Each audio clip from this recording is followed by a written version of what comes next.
Magandang gabi mga kababayan. Narito po ang pinakahuling ulat hinggil sa lagay ng panahon ngayong Martes ng gabi, July 8, 2025.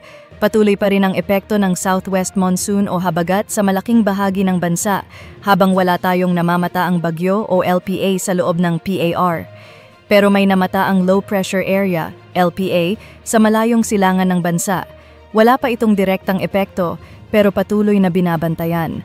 Tumutok sa aming social media platforms para sa real-time na weather advisory, i-like, i-follow, at mag-subscribe para laging handa.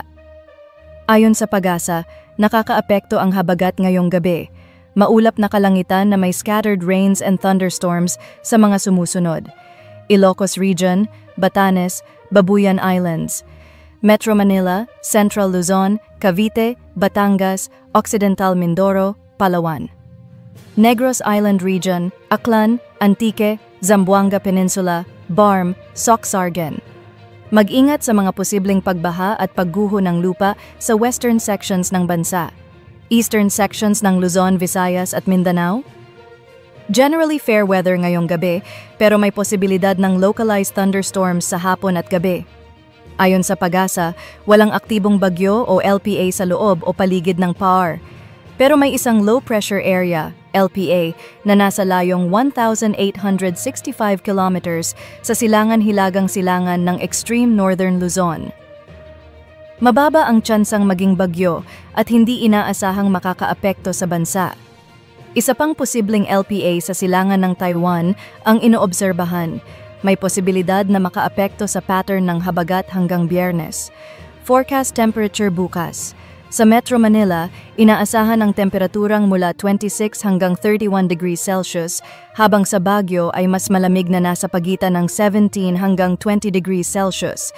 Sa Tagaytay, bahagyang malamig at presko na may temperaturang mula 23 hanggang 30 degrees Celsius. Sa Lawag ay posibleng umabot mula 24 hanggang 29 degrees Celsius, at sa Tuguegarao ay makakaranas ng mainit na panahon na may temperaturang mula 26 hanggang 33 degrees Celsius.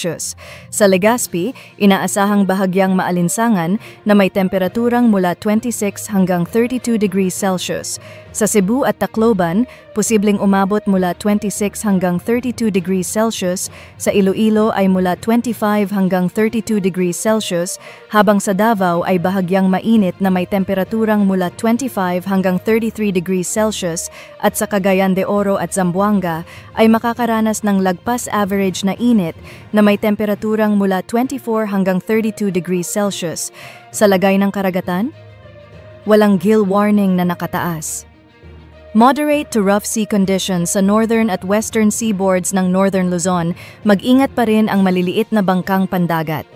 At iyan po ang ulat panahon ngayong Martes ng gabi. Para sa sunod-sunod na updates, i-like at i-follow kami sa Facebook, mag-subscribe sa aming YouTube channel at i-click ang notification bell para sa forecast na tumpak, malinaw at maaasahan. Mag-ingat po tayong lahat lalo na sa mga lugar apektado ng ulan.